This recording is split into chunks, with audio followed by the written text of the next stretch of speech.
I guess in many respects,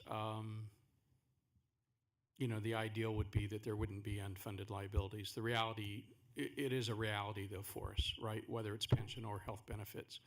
The state several years ago with regard to the pensions has made an attempt at closing that loop over obviously a reasonable but a long period of time, right? And we are all collectively feeling that.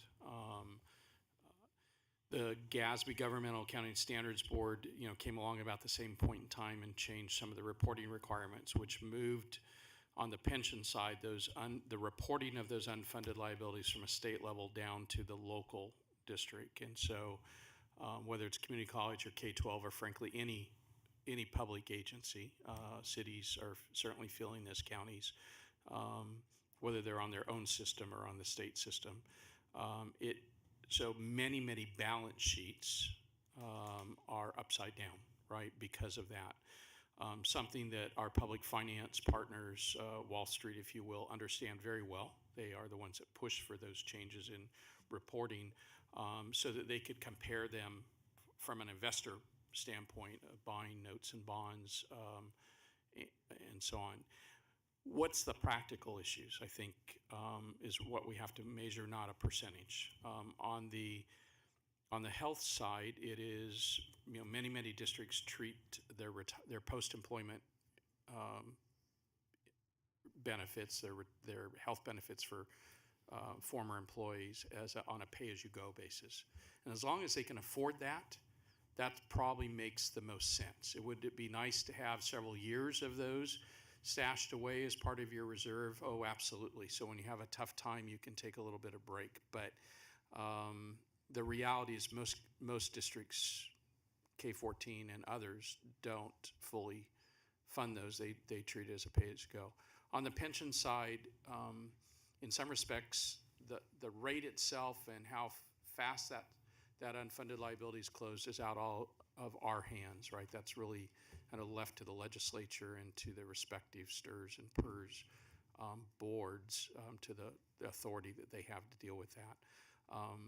How we locally are impacted is obviously through that employer contribution rate, and there's no question it's escalating rapidly, and everybody's feeling the pinch from that. And so you have to make some priority decisions. Even here at the conclusion of quite a bit of growth in Prop 98, right, over the last 6 years, on the K-12 side, a lot of one-time funding, almost $7 billion that's come into the system. We really shouldn't be seeing the levels of distress, given that environment that we're just concluding. We shouldn't see the levels of distress that we're seeing out there. Going forward, maybe we'll see those levels of distress. But right now, today, I think what's surprising to many of us that deal with this every day is the number of districts that are in pretty significant distress here at the end of a 6-year upward cycle with, frankly, quite a bit of resources, at least on the K-12 side, and certainly the changes that have come, the chancellor's alluded to on the community college side. So I'm not answering your question except to say you gotta keep it all in context. You've got to prioritize with respect to what the state sets as the rates on it, and you've got to manage those future liabilities with respect to health. And if you can treat it as pay-as-you-go, that's what most do. Very few K-12, probably less than a dozen, fully fund those obligations. So how does that affect who gets on the watch list? I mean, if one has, kind of fine current numbers, but is sitting on this time bomb of a, retiree health or pension benefits, how does that figure into your calculations? So I worry that I've thrown out the term watch list when I've been told that we should come up with a better term for that. I think one point, we have a policy standard that was set at 5% many years ago that was set at 5% before we had accounting rules that require districts to report these obligations in their financial statements. So I think a probably task, I would say our criteria and the calculations or the set of rules we're going to use to produce that list have not been solidified. I think we were hoping to do so after the benefit of this conversation.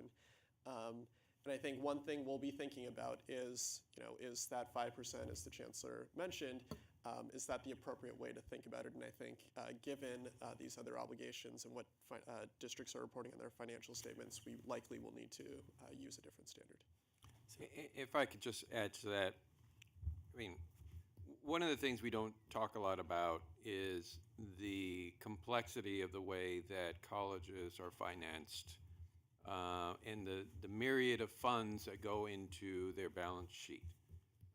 When we talk about a reserve, we're typically talking about a reserve in their general fund.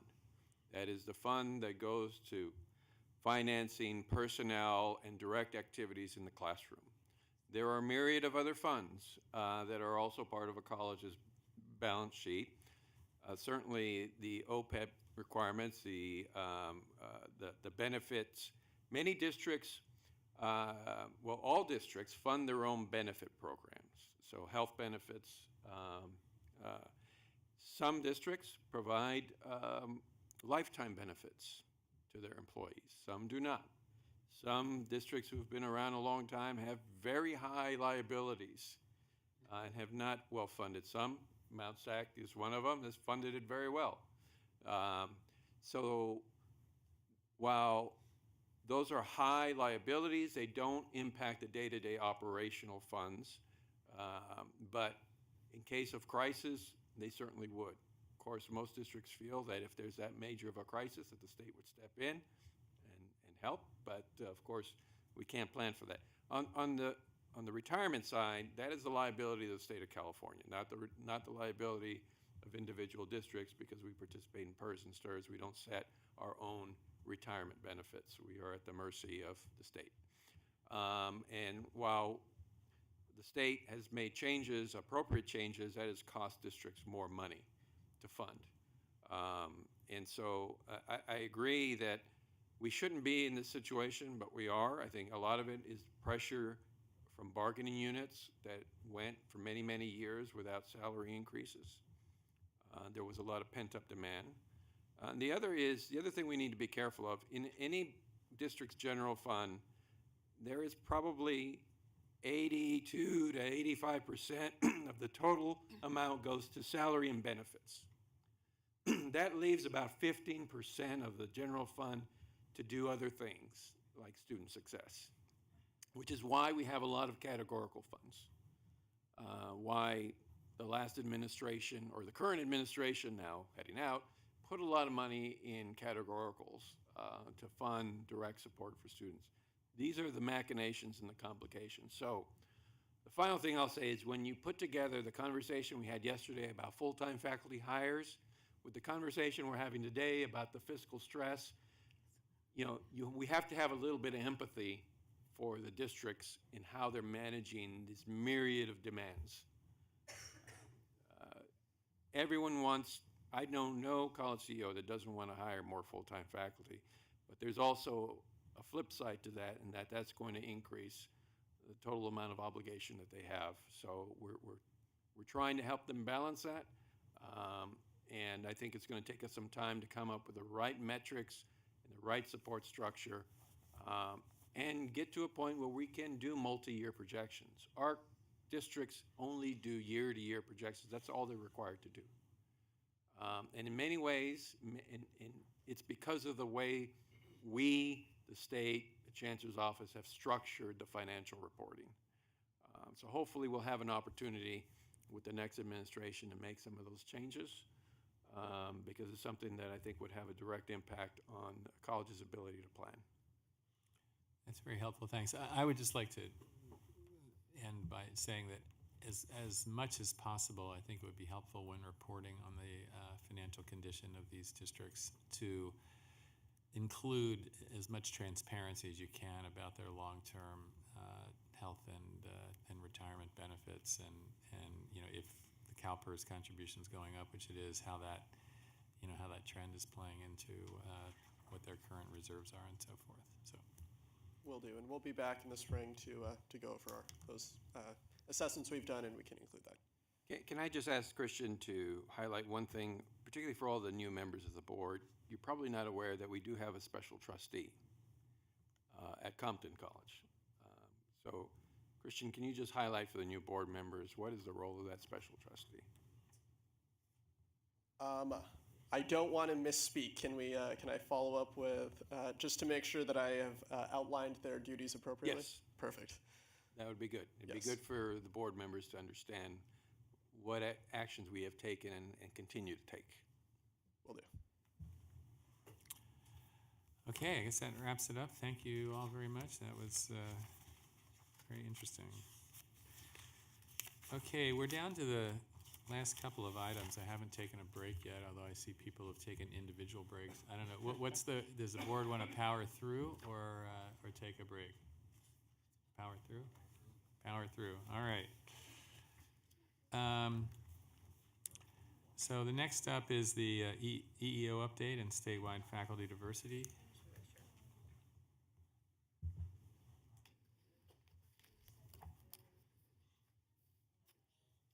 All right, President Epstein, Vice President Haynes, board members, Chancellor Oakley. This is item 4.7. The last EEO update that you had was at your May Board of Governors meeting. This update is a little bit different. It has two different presentations. The first presentation is to fulfill an invitation from this board to the Campaign for College Opportunity to present a high-level overview of their March of 2018 report called Left Out. And here today we have Executive Vice President of the Campaign for College Opportunity, Jesse Ryan. The second presentation will be a statewide update from the Chancellor's office, and we will be joined by President of the Academic Senate, John Stanskis, to present on this item.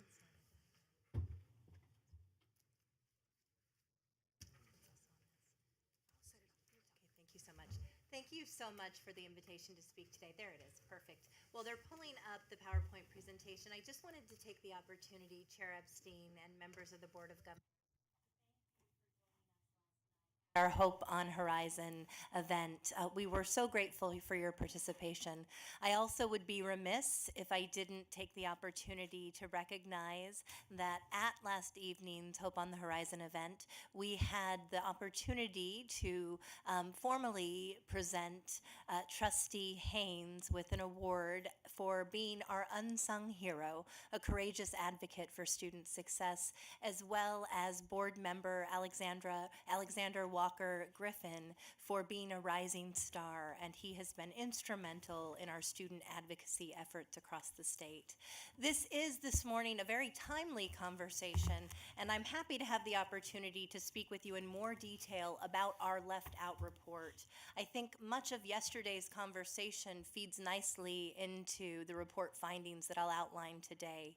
Yesterday we heard from board member Costa that there is a growing body of research across the country that recognizes the direct correlation between representation from faculty and senior leadership and student achievement. We know that not only does having a faculty body and leadership that is reflective of the diverse tapestry of our student population is being critical to the well-being of students, but we also know that it is a critical lever in student retention and student completion. And so I'm going to have an opportunity to talk to you a bit more about that today.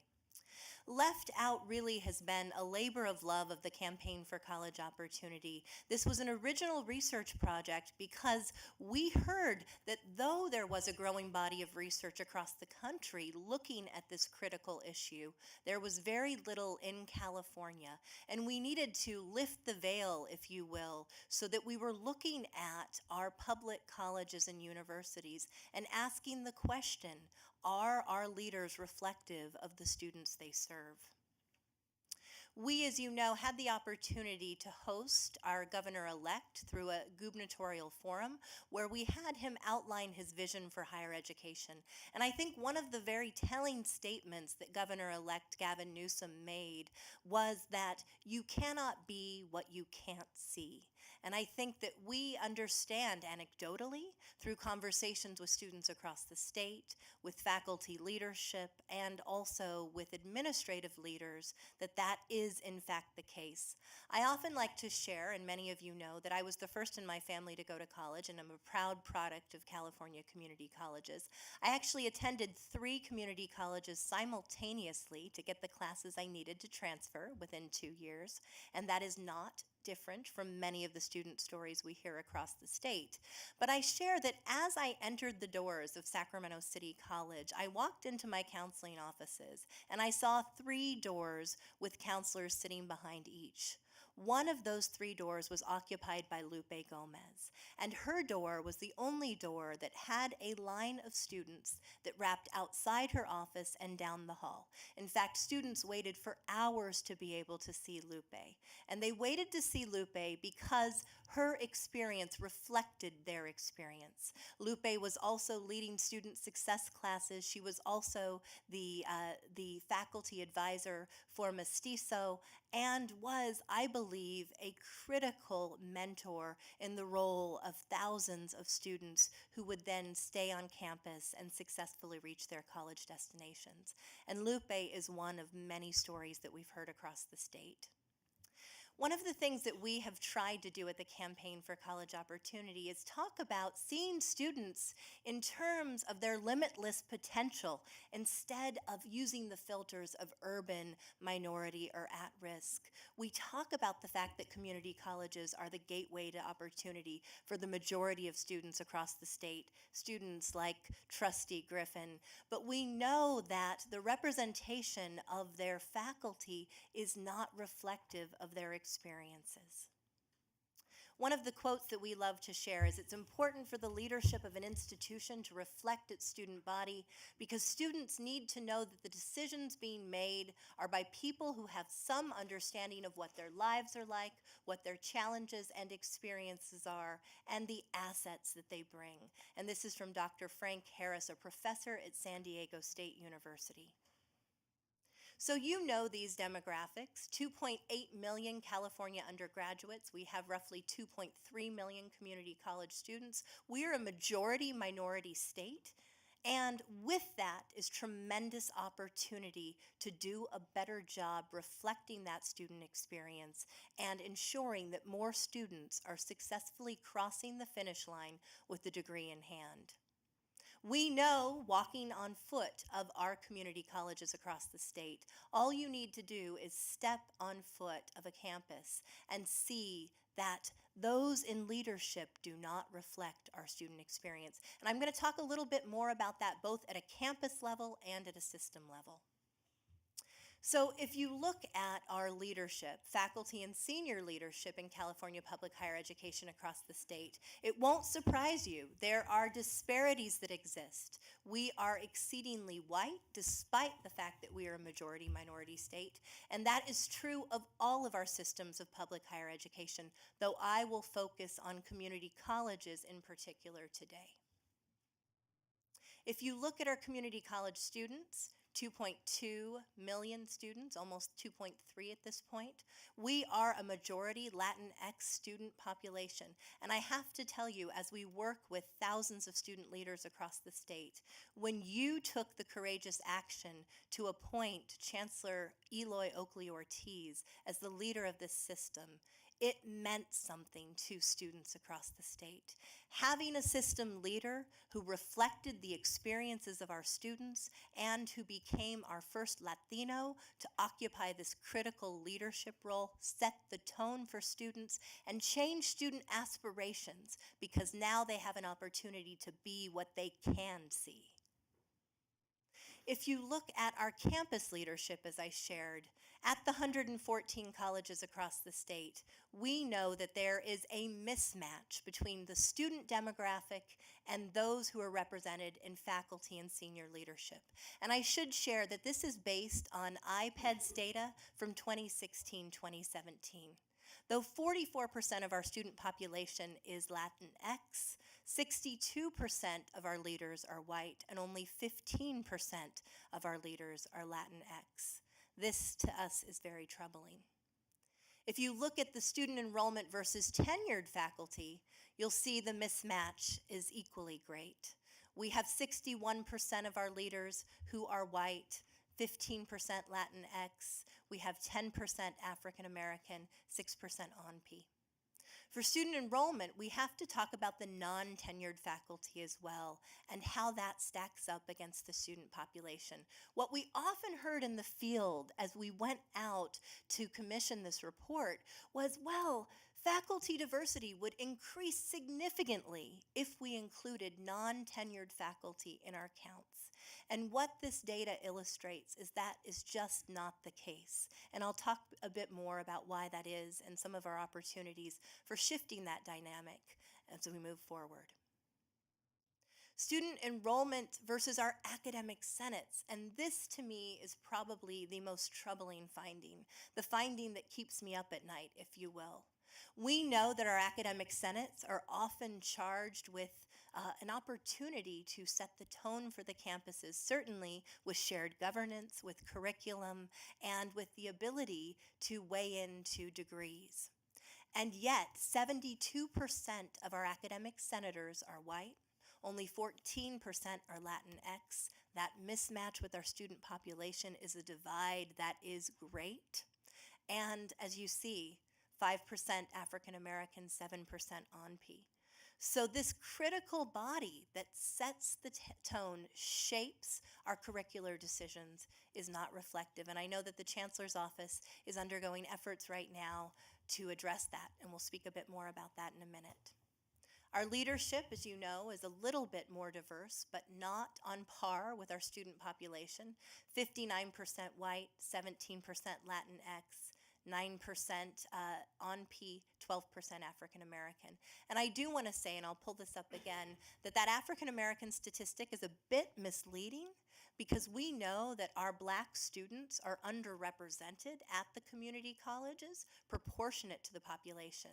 And so that statistic is proportionate to those students who actually successfully set foot on campus, enroll in a community college.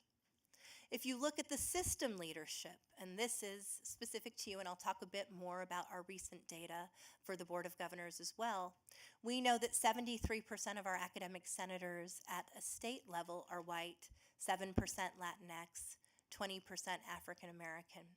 We know that our California Community College District Board of Trustees, and this is actually for the 72 community college districts across the state, once again, an elected body, 69% white, 19% Latinx. We need to do a better job of recruiting, encouraging, and electing trustees that reflect our student experience. If you look at the system leadership in the Chancellor's Office, and this is once again based on 16-17 data, so I want to commend Chancellor Oakley for the changes that he's made and also for the appointments on the trustees, and I'll speak a bit more on that. We see that there is still significant underrepresentation. And I want to pause on the Board of Governors because we do have recent data. This data that shows that the Board of Governors was 77% white in 2016-17, 12% Latinx, 12% African American, has actually shifted. We have this bar up here because that actually was the data that's represented in the left out report. But what you should know and celebrate is that we currently have a Board of Governors that is 47% white, 12% ONP, 18% African American, 12% Latinx. So we know that we are trending towards making a difference in being a more inclusive body, and we see that in the decisions that you're making, the reforms that you're boldly tackling, and we're so grateful for that work. If you look at leadership by gender at California community colleges, this is also a tale of divides. We know that gender equity is not on par with our student population. While students represent roughly 54% of women represent roughly 54% of our community college student population, they are not represented across our Chancellor's Office, academic senates, Board of Governors, and trustees at that same rate. Once again, underrepresentation. This actually is a statistic that illustrates our public colleges and universities, so not just our community colleges, but our California State University and our University of California system. And I wanted to share this because the California community colleges are not the only systems that have room to make up, if you will, that have to, with a laser focus, move forth with a commitment towards equity and faculty diversity, diversity at all levels, and gender equity. We see that these are persistent problems across our University of California and our CSU as well. And last night, our theme was Hope on the Horizon. I do want to say that there are some bright spots. This is some heady data, if you will. But what we have consistently heard over the years is that we will never shift the dynamic of leadership, and leadership that is inclusive and representative of the student population we serve, if we don't ensure that our pipeline is educating a diverse student body population to take those positions of power, if you will. What we can tell you is that currently, based on 2012 to 2016 cohort data, there have been 150,000 master's and doctorate degrees conferred at the CSU and UC, 64,000, 43% of which went to Asian American, Native Hawaiian, Pacific Islander students, Latinx, Black, and multi-ethnic graduates. 64,000. So we do have a pipeline of students who are equipped to meet the minimum qualifications to step into these critical roles. So what can you do as a governing body that has been focused in an unrelenting way on student success and having courageous conversations about the students who are struggling to ensure that they successfully reach their college goals? You can appoint diverse leaders. I think that we have a wonderful example right here in our own backyard. Sacramento City College chose to reopen their college president search several times because they were unhappy with the candidate pool that they received and had a commitment to ensuring not just a top-level candidate, but a candidate that could reflect the student experience. Thus, we found Michael Gutierrez and have our first Latino president of Sacramento City College. Leadership made that decision to dig deeper, to search harder, and to push for a more inclusive applicant pool. We know that you can collect race and gender data annually. I have to tell you, I shared that we had data from iPads that informed our student demographics and informed our faculty demographics. What we did not have was transparent data on our academic senates and our leadership. We actually had to go directly to each and every one of our colleges to verify the composition of our academic senates. And we believe that this is a tremendous issue, that this should be data that is transparent and made available for the benefit of empowering students and communities across the state. And college leaders should set the tone. I think we've seen just as having a chancellor's whose life experience reflects the experience of our student has allowed us to, in a courageous, unapologetic way, tackle an equity agenda. We have to continue to do that at every level. And finally, I just want to touch upon this idea of practicing equity-minded hiring. We know that the administration made a significant investment in our faculty hiring at community colleges. $50 million for full-time faculty, $40 million for part-time faculty. This is, I believe, a tremendous opportunity to diversify our faculty ranks. But this can only happen if we upend our current hiring practices. We work very closely with Estela Ben-Simon from the Center for Urban Education. One of the things that she has said, and she's worked with many in the Chancellor's office, is that sometimes it's as simple as changing the screener question that we use for the hiring process. Utilizing the example of, do you work well with diverse populations, as being a screener question? And the response often being, yes, I have a spouse who is Latino or African American. I have worked with diverse populations in the past. Imagine if instead we say, how do you describe and practice culturally responsive pedagogy in the classroom? dig deeper, ask for more, uncover whether or not our candidates are not only qualified, but equipped to meet the needs of the diverse student population that they're serving. So you have before you the power, if you will, as the Board of Governors setting the tone for the rest of the state of California and having already enacted a myriad of courageous student-centered reforms.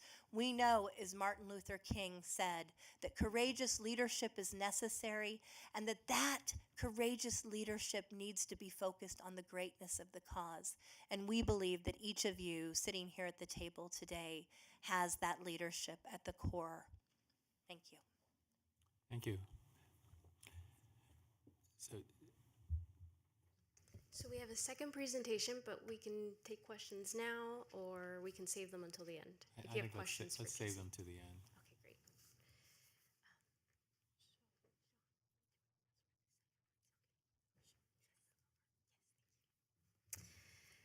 So the second presentation, we will be joined by John Stanskis, the President of the Academic Senate.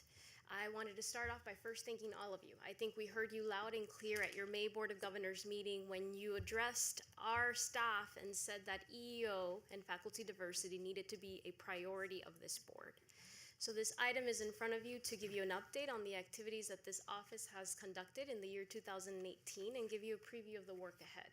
I think we also heard you loud and clear when you said that we needed statewide partners as a part of this process, right? It's not just about making changes to processes like changing questions or what are the metrics that we evaluate people when they come into the hiring room, but really changing the interactions, the behaviors, the way that people think about others.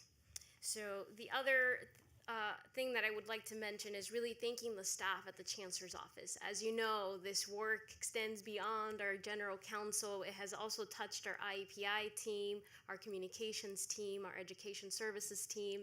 And I think with this issue, we become to model what does it actually mean to move forward on EEO, because it has involved a very large team of staff, and you'll see that when we cover each of the items.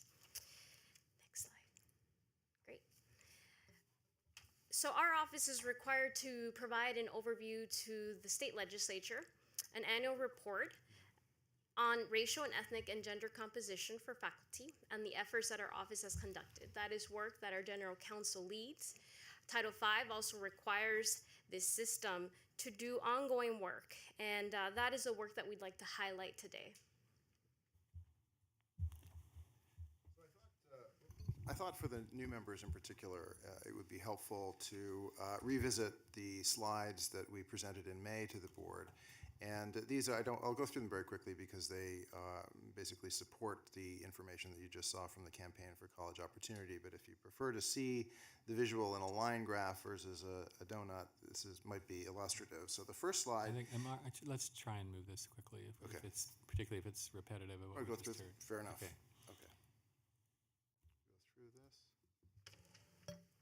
Do you want to talk about the EEO Diversity Committee? Yeah, sure. So our office works very closely with the Statewide EEO and Diversity Advisory Committee. There are 22 members. President Epstein has also appointed Hildegard Aguinaldo to this advisory committee. There are faculty, classified staff, trustees, chief executive officers, student representatives.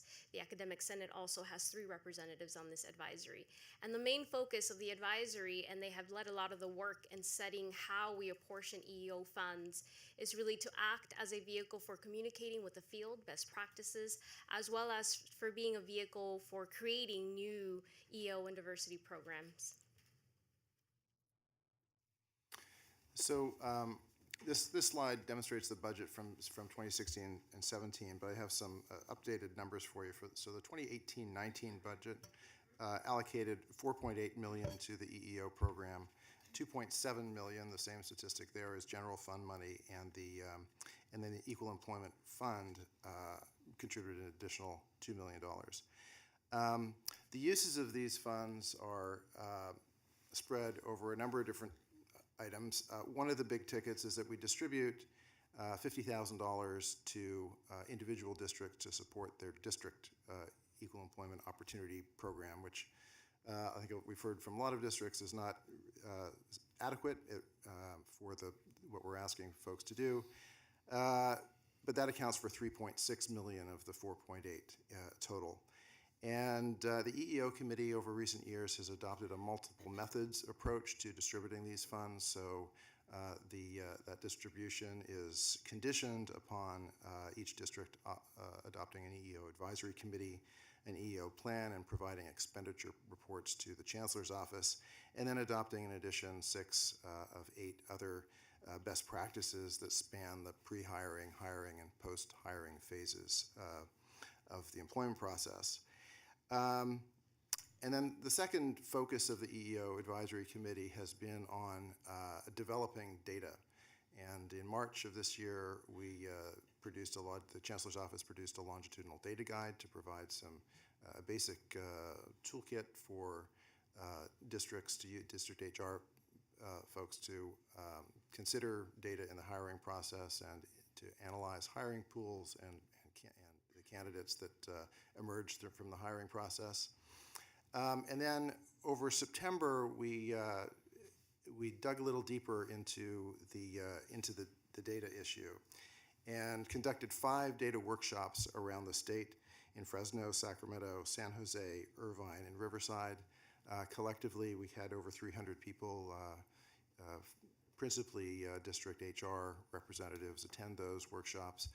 And it was an opportunity to work with data in a very practical way and get some techniques on how to work with data that's provided by the Chancellor's Office and also Census Bureau data and other publicly available data to allow districts to have a better idea of how to assess what their hiring pool should be, what the demographics of their college are, and where gaps in equity may exist within a local district, both with respect to faculty and to classified staff.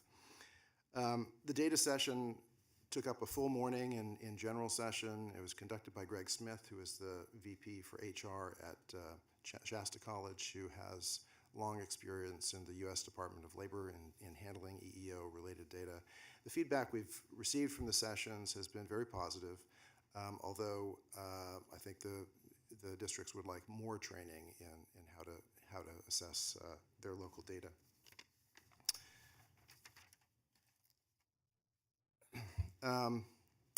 The afternoon sessions of those data workshops included a panel discussion that included HR professionals, an employment lawyer, and trustees. And some of the commentary that we got out of those sessions I think was valuable. One of the HR professionals said that the entire hiring process should be blown up and we should start over again. So there's obviously a lot of concern, and that reflected, I think, the sensibility of a number of people who attended. Additional training, not surprising, was something that people focused on in the areas of implicit bias in hiring practices and, again, providing additional support for the use of data. But there was another thread to the commentary that came out of these sessions, and one was a desire for more opportunities to discuss institutional barriers within the districts to equity in hiring. A desire for more authority for HR professionals and EEO officers at the district. We just heard the example of the hiring at Sacramento City College, where the hiring process was revisited when the candidate pool was inadequate. That's a theme that came up again and again from other districts, is that they want to empower HR and EEO officers. And an overarching theme, which echoes what you already heard from the campaign, is the need for leadership at the district level. That seems to be a real barrier to achieving our diversity goals. Another thing that we have Mark, embarked... could you try and expedite this a little Yes, bit? sure. We're running out of time here. Okay. One last thing that I'll mention is we started to evaluate the registry. The registry is the job posting bulletin board for the colleges. And it has basically existed and functioned in the same way that it has since it was developed in 2002. Excuse me. And I think that could be a source of the development of applicant data, and I think we could expand the services to to support our equity objectives, but we're just starting to evaluate the registry from that perspective. Daisy? Would you like to add something here? Okay, no. So the work ahead in 2019 will require all of these folks. The reality is that in many of our colleges and districts, there's already the authority to do this work, right? So what we're really talking about is going from compliance to empowerment. And so in the year 2019, this office, in partnership with several of these folks, the idea is that we help our institutional actors better understand what their role is within EEO and faculty diversity. So what is the role of local trustees in asking for progress or asking for a quarterly update on where that specific college is? What is the role of CEOs in exercising the authority that they already have when they are confirming hires? Next slide. The last slide is really on the work ahead. So there will be a faculty diversity summit for the system that will include several different partnerships, as well as feature technical assistance and best practices for each of these. The Academic Senate is one of our partners, so is ACRO and the League, and they will lead a lot of those workshops for their members. The second piece is the Vision Resource Center tool development. You learned a lot about that yesterday. I think there's a need in our system to demystify what does the hiring process look like in our system, what is the value of working in the community college system. And then we also have, and I'll defer the rest of my time to John, Regional Faculty Hiring Committee workshops, and then we'll continue the work with our advisory committee. I know you all are trying to get out of here. I don't have a But we script do to wanna read to hear from you, you on this. so that might be helpful, because I don't like to read from scripts. I think I told you in July, this was one of the 4 areas that the Academic Senate prioritized as needing attention. There are a record of attention since 1998 that we have wanted to work on this.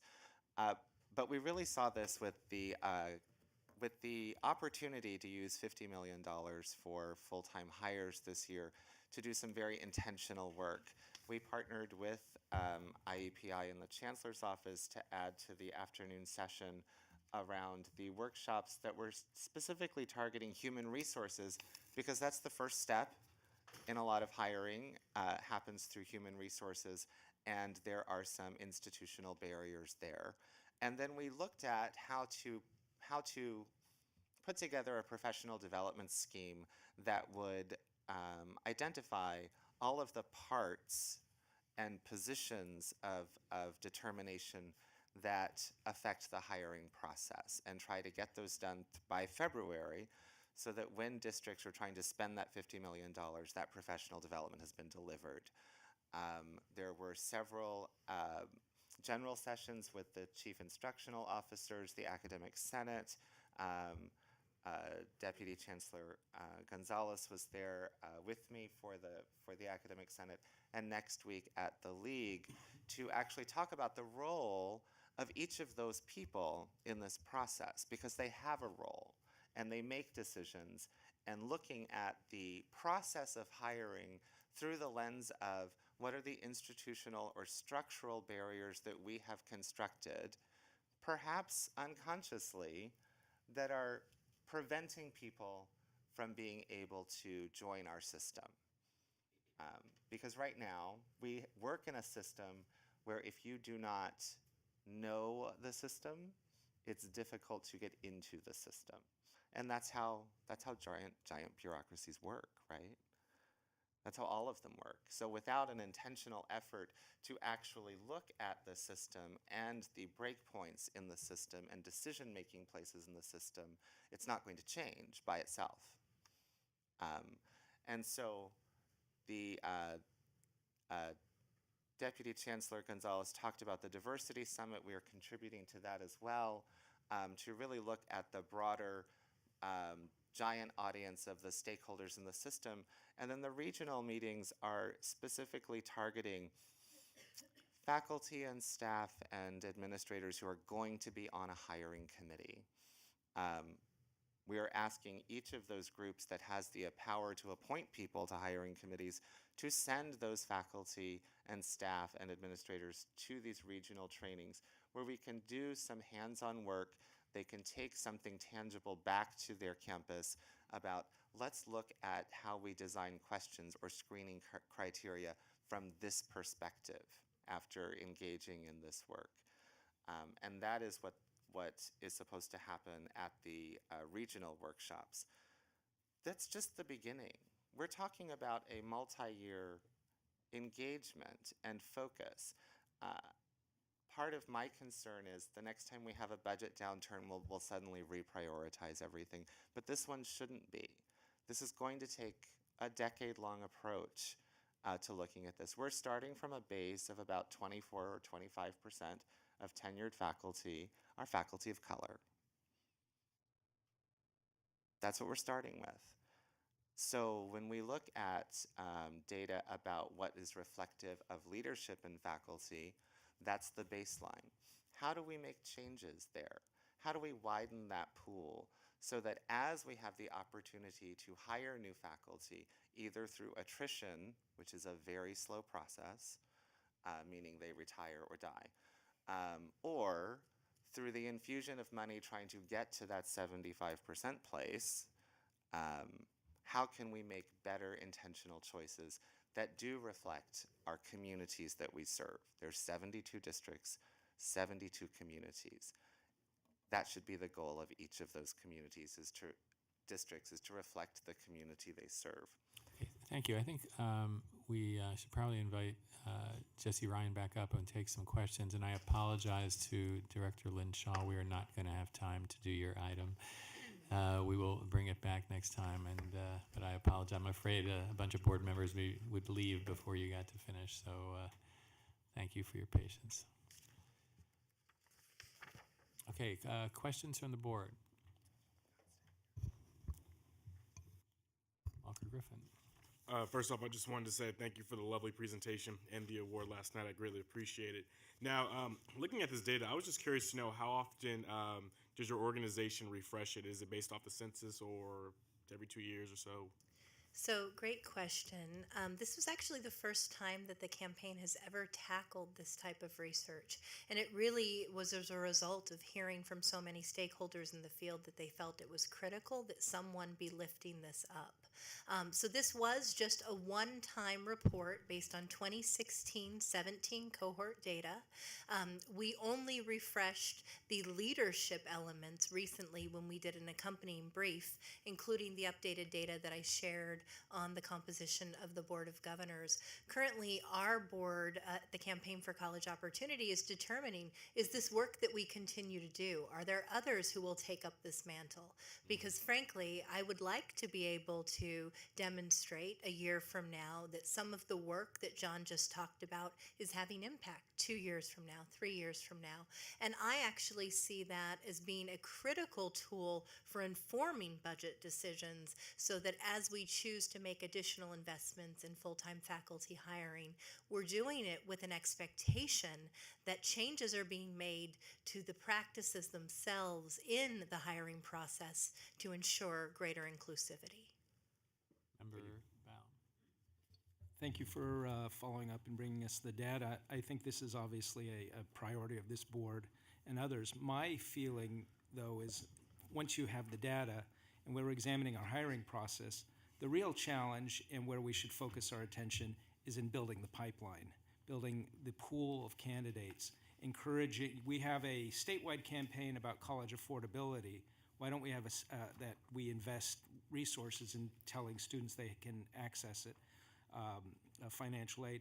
We need to have a statewide campaign about finding a spot in community colleges and being a faculty or an administrator, and then create, like the U.S. military does, to build that kind of excitement among people and planting that seed in their minds that there's a career there within education in our state. So that's something I think the board can advocate for. And then all of us individually have the ability to step up and offer words of encouragement and support to the chancellor. Will recall this, but when I was on the board at Pasadena City College and we were looking for a college president, I reached out to him unsuccessfully to interest him in applying to Pasadena City College. But then again, it's there's identifying talent and building even within the system a recruiting mechanism to reach out and build wonderful pools of candidates that can be maybe, like you were saying, rethinking the registry, and can that be a more proactive, affirmative tool to building pools for districts across the state?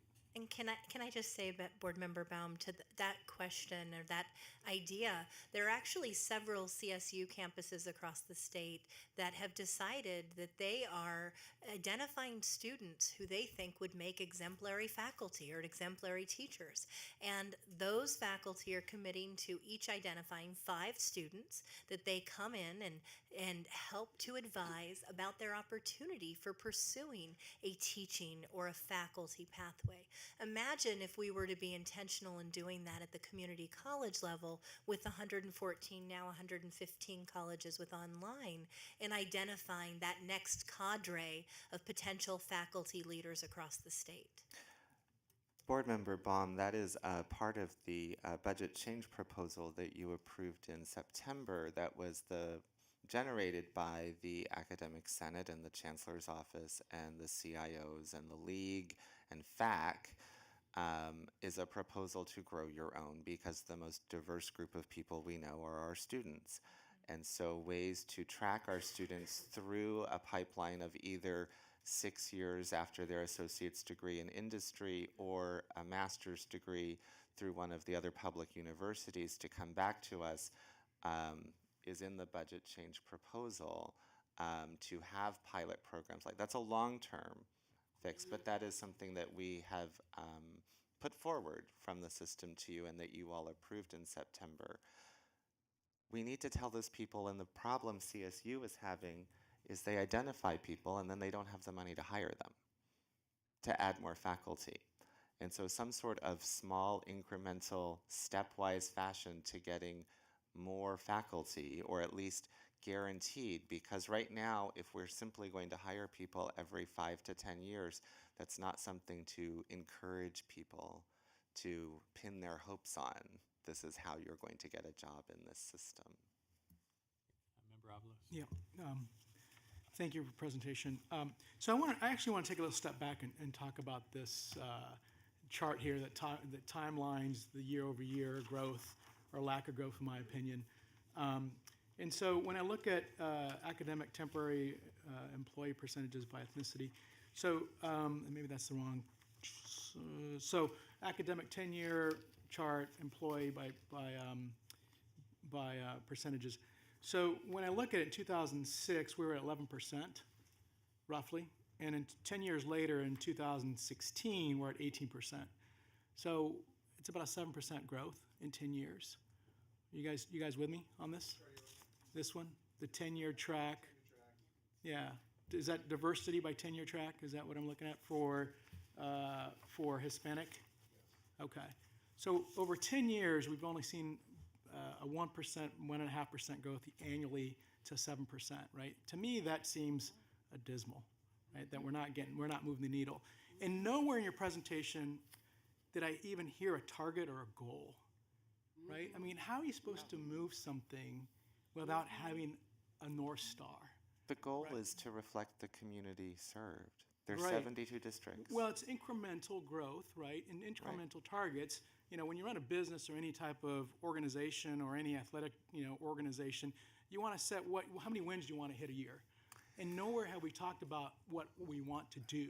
And I think that's the problem. We're okay with a 1% growth, but not in Hispanic, hires. Right. I think when we presented these charts to the board back in May, it drew a very powerful response from the chancellor and from members of the board about exactly the point you're raising, is that the incremental change is too incremental, and we need a sense of urgency. So I think the problem that we run into, this is not a business, and I think Prop 209 would be a real problem if we wanted to set numerical targets for where we ought to be. And so we need to dance around that in I think, creative ways. And I think, to me, I look at these charts, and the biggest obstacle is is the line that is essentially the same in the number of white part-time faculty and full-time faculty. That is the part-time faculty, and this emerged from our workshops, that is the hiring pool.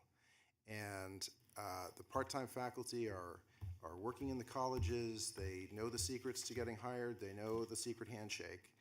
And it's very difficult to reach beyond that to folks who are in the applicant pool but from outside the college community, and the hiring process is more of a mystery.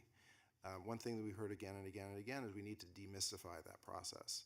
I think the registry can play a role in that. I think leadership in colleges can play a role in that. But I think it's dangerous to start talking about a specific number, but we do need to think creatively about finding a way to change the needle much more quickly. Okay. And I think there are ways to do that. And the way we advertise and the way we screen can play a role in that. That's part of the focus of some of these workshops. Okay, Vice President Haynes? Thank you. So I'm going to be as quickly go through this as possible. What Board Member Avalos said with regard to this incremental change is just absolutely critical. And so I get really anxious, and even though this may not be real, 10 years just sets me off. Somebody has already said there's urgency in this. You said there's no dancing around. There is no dancing at all, because our students require to see themselves reflected in the faculty that serve them. And it's not just students of color, it's white students as well who will benefit by virtue of seeing others in these kinds of roles in the classroom. And I really appreciated, John, what you said about the intentionality that is required. That has to be on the hiring committees. And what that means, really, that intentionality means that the goal isn't just one member of another community. It really means refocusing on a 20% change, a 40% change, because you will not see yourself reflected with one or two. And that really has to be pushed down, in my humble estimation, with regard to our hiring committees. And what everybody has said is absolutely correct. But this issue around it's going to take us 10 years on the outside is just extremely troubling to me. And I just need to sort of say that for the record. Anyway. Okay, Member Anderson? Mark, I couldn't disagree with you more. And I usually, in my short tenure here, agree with you on everything. So I just tell you, to dance around something like this, if we are going to be true leaders, because Mike mentioned it before, you see economic problems created without lack of leadership, right? And I believe we as a board, we need to come up and create a goal and a target and announce it, and it will go ahead and help drive public policy with a new administration, with a legislature. And you know what? They should be called on this. This is embarrassing to go ahead and say we're going to change over a period of time. If you go back and study the great movements in this area, the architect of one of the greatest programs was George Shultz, when he wrote something called the Philadelphia Plan. And he was working for Nixon at the time, and Nixon wasn't necessarily seen as a visionary, but they were willing to take risks and set goals. And that's what the Philadelphia Plan did. And I think we as a board owe it to our students to go ahead and set a goal and just say, this is where we want everybody to be. And if the following governors want to go ahead and allocate dollars to that to match that goal, great, but it will start a debate. Okay. So can I just point out that Sure. The adjustment to the FON is supposed to hire 607 faculty. With the $50 million and adjustments to FON about enrollment, it's 607 faculty are supposed to be hired. So that's 1%. 1% of the faculty ranks for $50 million. That's actually not correct, John. No? $50 million does not fund the FON. All No. the growth in the system funds the FON in addition Yes. to the $50 million. But this has the additional change as well. Yes. Yes, it adds to the Right. increase in the FON. Member Costa. I'll keep my comments brief, but I just want to align myself with everything my colleagues have said. 10 years is not going to do it for me. And I also want to say I agree with the concept of growing our own, and how we do that is by implementing things like multiple measures. And so I'm going to be looking at that item very carefully, because we cannot hope to have faculty members with advanced degrees if we can't even serve them on day one in the community colleges. If I can suggest, I mean, I think, and I'll turn to our board president, in responding to the concerns the board has raised, I'd be happy to convene a group to set a goal to present to the board and to work through the issues and to highlight the issues that the board will have to consider in setting that goal. Legal issues, governance issues, but I think we should come back with a goal and let the board decide what it wants to do. And if we have challenges, then the board can decide to take on those challenges, and we'll go from there. And Chancellor Oakley, if I can just say, we would be happy to provide our support. We're working closely with MALDEF. As you know, Tom Syons chairs our board. And so we're looking at how do we set a goal for closing racial disparities? How can we be clear in wanting to grow the diversity of our faculty and leadership in such a way that is still compliant with Prop 209? However, we cannot hide behind Prop 209 as a reason for an action. Member Anderson. Chancellor, I would hope that when we do this, that we don't let, with all due respect to Mark, the lawyers run the goals. And I love lawyers, but I don't necessarily think we should let them set our goals. I would also, I think a great gift to the outgoing governor, just as he did on the environment and setting, zero emission and looking at targets, was more aggressive than anybody else ever could. Some would say that he won't be able to reach those goals, but he set a bar for us to go ahead and shoot, and we're going to get much further than we thought we ever would by having a larger goal. So I hope when you look at that, set a goal that's really going to change the country. Don't go ahead and set a goal based on legal definition of, whatever. Right. Can I have 10 seconds to respond to this? Just 10 seconds. So I wasn't being an advocate for Prop 209 in any way. I was merely reflecting the reality that this is an issue that people raise all the time, right? And so let's take it on. I'm not against that at all. Okay, well, In the March in Selma, there was lots of rules and regulations that they had to look at also.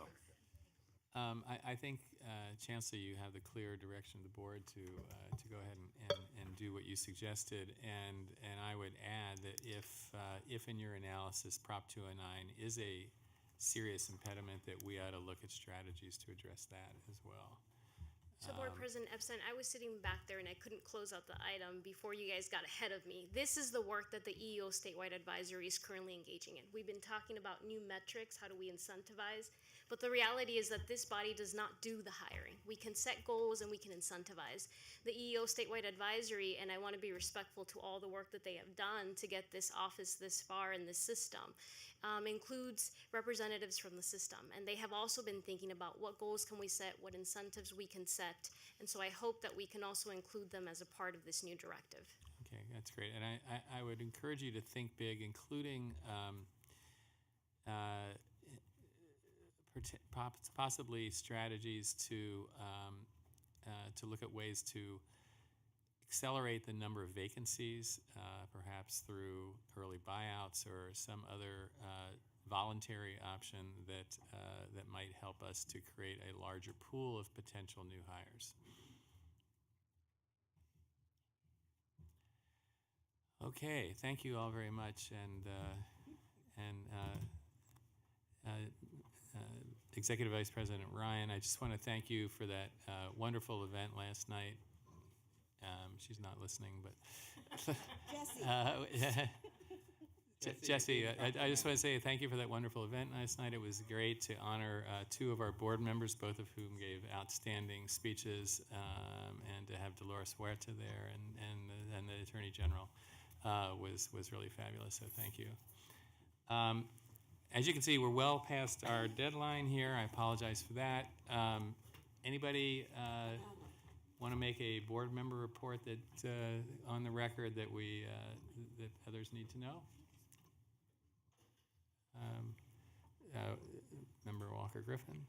I just wanted to say that Alexis, myself, and Bill, we attended this year's General Assembly, and I wanted to say it was a really good opportunity and a really cool opportunity to meet so many students from around the state. Had some pretty cool and interesting conversations, but they all relayed the same message back to me. They want to see more of you, and I just told them, okay, I'll reach out to them and let them know what they say. So that, and then also thank you for what all of you do each and every day, represent the students, and let's continue this fight. Just wanted to say that briefly. Thank you. Member Rawlings. Just really quickly, just for disclosure, I attended the Student Senate General Assembly, which was fantastic. Also, the Academic Senate Plenary, where John did cover a lot of the topics, and I think their focus on diversity has been wonderful. So I wanted to thank the Academic Senate as well.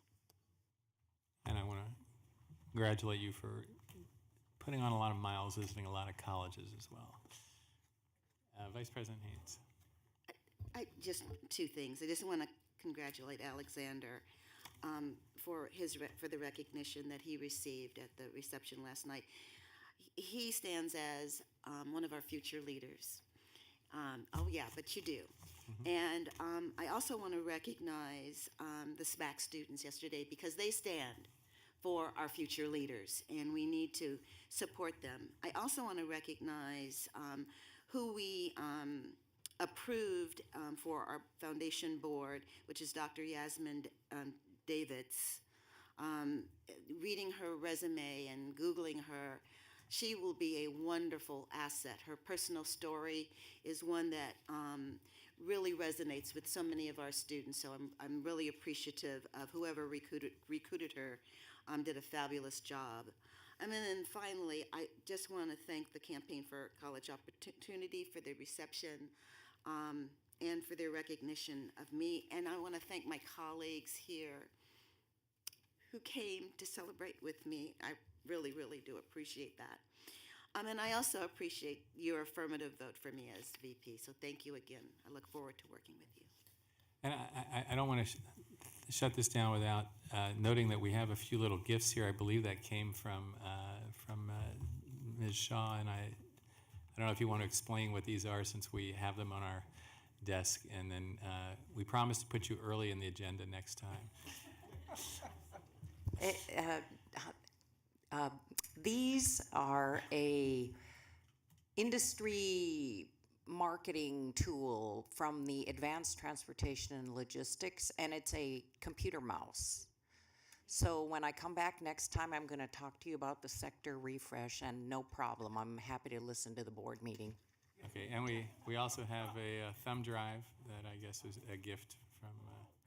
Oh yeah, okay, so there's a packet of materials that has a picture and a little information about each of the 10 sectors and the new sector navigators. We had some new ones, as well as one infographic on each of the sectors in that folder, and on the flash drive is the same thing that you have printed out. So those are from your sector strategy and sector refresh. Thank you. Thank you very much. There is no public comment pending, I hope. With that, we can adjourn.